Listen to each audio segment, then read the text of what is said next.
Бисмиллахир-рахманир-рахим. Один взгляд изнутри моего народа под номером 41. 3 фактора из тактики злодеяний русской империи зла.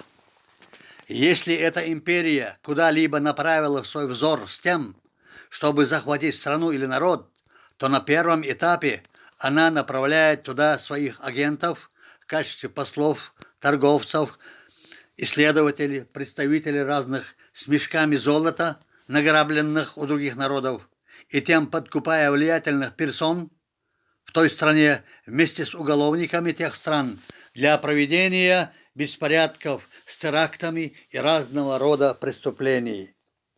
Затем, по своим мощным средствам массами информации по всему миру, империя, навешивая свои ярлыки, эти же свои спецоперации перекладывает на ту страну, обвиняя ее за эти беспорядки, то есть за свои личные преступления. И завершающим 3-м этапом империя туда вводит свои войска в качестве блюстителя порядка, в кавычках, и захватывает данную страну как свою жертву, погружая все во мрак, с последующим объявлением нашему миру, что это зона русского мира. И тот народ, которого захватила эта империя, начинает угасать, где этот русский мир, в кавычках, дает ему новую оскорбительную кличку, как чукчи, хачи, чехи, азеры, грызуны, черномазые, япошки, китаёзы, америкосы, немчура, австрияки и так далее. Всех подряд.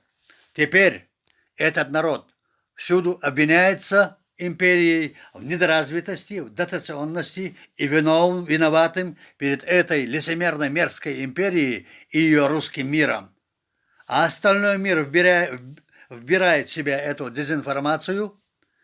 Вся беда и вина, в кавычках, у этих несчастных народов и стран в том, куда приходит этот имперский мир, всюду и вся, со своей коррупцией, лицемерством, пьянством, грубостью, безнравственностью, с лизоблюдством, с рабской психологией, где эти народы в репрессивных жерновах той оккупации приходят в угасание и погибает стержень вместе с идентичностью этих народов. И что самое печальное, это то, что через 100 лет или менее после захвата эти страны и народы становятся инструментом этой империи зла. Эрс бин Абу Бакр.